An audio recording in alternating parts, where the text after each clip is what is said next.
भाजपा सरकार पे सवाल उठाने वाले राष्ट्र विरोधी तो पहले ही से माने जाते हैं। डॉक्टर रवि यादव, मैं आपके पास आऊंगा। उत्तर प्रदेश को आप देख रहे हैं, लगातार देख रहे हैं, लॉ एंड ऑर्डर वाली जो स्थिति है वो भी आप देख रहे हैं। हर मामले में कहा जाता है लॉ एंड ऑर्डर बढ़िया है, और ये जो लाया गया है, तो जो सवाल उठाने वाली ताकतें हैं, जो यूट्यूब के लोग हैं, सोशल मीडिया के लोग हैं, उन पे भी नकेल लगाने की कोशिश है। जी, अनम्यूट कर लीजिए डॉक्टर रवि यादव। शुक्रिया अमरीश सर। नमस्कार आपको, को पैनलिस्ट और सभी दर्शकों को। वैसे तो शीतल जी ने बता ही दिया है, एक पक्ष है वो, दूसरा पक्ष ये है। आप ये मत कहना कि मैं आज से ही बदल गया। ये देश में देश की संस्कृति रही है हमारे यहाँ, और ये संस्कृति हमारी ऐसी रही है जब हम चारणों को कुछ भी दे देते थे सामंत, और अगर उनके खिलाफ आवाज उठाने वाला है तो उसका सर कलम भी रहता था। और योगी जी ने थोड़े दिन पहले कहा ही था, बांटो और काटो का मामला। तो ये वही है, कुल मिला के डर और लालच, इन दो का प्रयोग किया जा रहा है। बहुत पहले से किया जा रहा है, कोई नई बात नहीं, 2014 से किया जा रहा है। कुछ नया नहीं होने वाला है। इस कानून के पहले भी सेडिशन का चार्जेस किसी पर भी लगाते रहे हैं। देशद्रोह पहले भी लगाया है इन्होंने, पत्रकारों पर भी लगाया है। हाथरस केस में आपको पता ही है, एक पत्रकार ने उधर मोदी जी के संसदीय क्षेत्र में दिखा दिया था, मिड डे मील में नमक से खाना दिया जा रहा है, उसको जेल भेज दिया गया। बलिया में पत्रकारों ने दिखा दिया था कि वहां पेपर लीक हुआ है, उनको जेल भेज दिया गया था। तो कोई नई बात नहीं होने वाली है। वो ये है कि इसका फिर से एक बार प्रचार किया जा रहा है।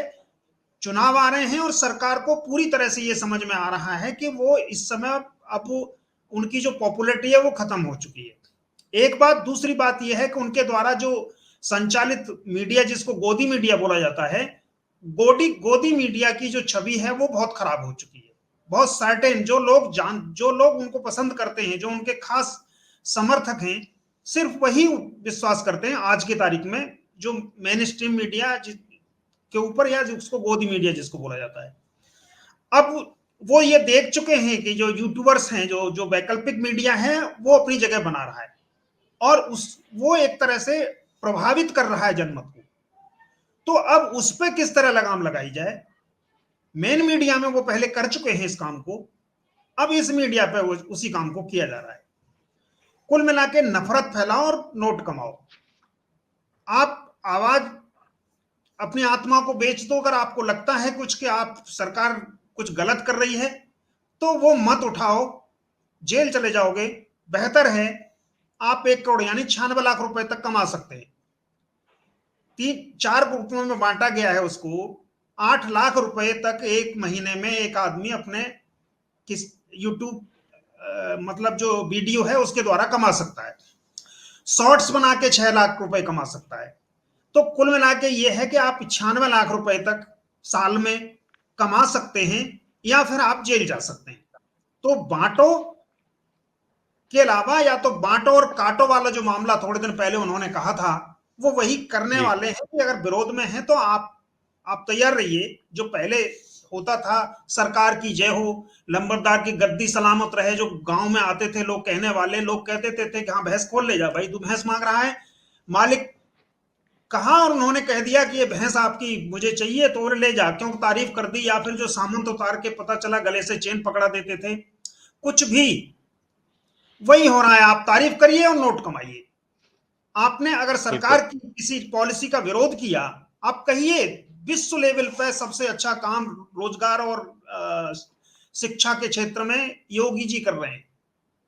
योगी जी जब से आए हैं तब से यहां कानून व्यवस्था, मतलब राम राज्य में भी वो नहीं रही होगी जो अब हो गई है। तो जैसी मतलब वो स्थितियां वो चाहते हैं। हालांकि ऐसा नहीं है कि ऐसा करने के बाद ये होगा। अभी शीतल जी ने जिक्र किया है उसका, एक केस का, एक केस में और उसी में जोड़ देता हूं। मुझे याद है अच्छी तरह से, बदायूं में 2 लड़कियों का केस हुआ था, और वो केस ऐसा मतलब इतना हाईलाइटेड हुआ इस देश में, कोई पार्टी नहीं थी जिसके लोग वहां नहीं गए हों, और पूरे मीडिया ने कई दिन तक इस तरह से चलाया। ऐसा लगा कि मुख्यमंत्री ने खुद साजिश की थी और वहां बैठे थे उस समय वो, जब ये केस करवाया गया। अभी उसी बदायूं के बगल में लगा हुआ फर्रुखाबाद है। उस फर्रुखाबाद में 2 लड़कियां पेड़ से लटकी पाई गई अभी शिवरात्रि के बाद, महाशिवरात्रि के अगले दिन।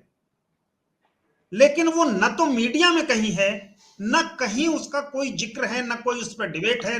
तो कानून व्यवस्था तो ऐसे भी बहुत अच्छी है, वहां कानून व्यवस्था की कोई समस्या है नहीं।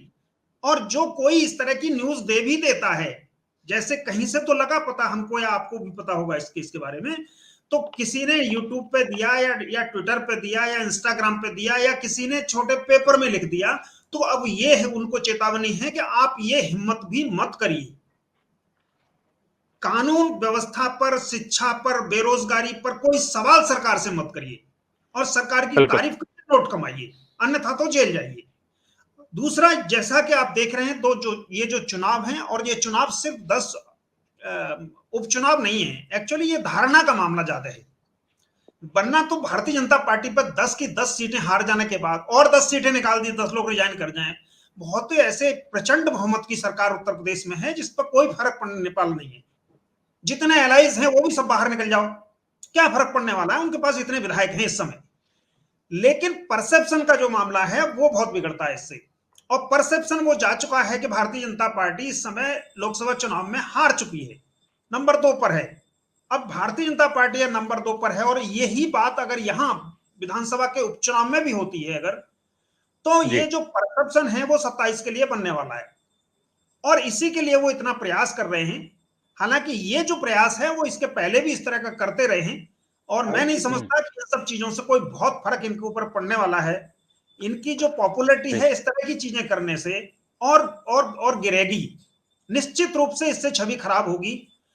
इस देश में जो भी लोग हैं, कुछ भी समझिए, पूरी तरह लोकतांत्रिक भले ही नहीं है हमारा देश, हमारे सोचने का तरीका लोकतांत्रिक न हो पाया हो चाहे, लेकिन एक बड़ी संख्या में लोग हैं जिनका सोचने का तरीका, जीने का तरीका लोकतांत्रिक है, और वो इस देश में लोकतंत्र को बहुत आसानी से नहीं जाने देंगे। तो मैं समझता हूं कि जो भी ऐसे डिसीजन लिए जाएंगे उससे इनकी छवि और भी अधिक खराब होगी।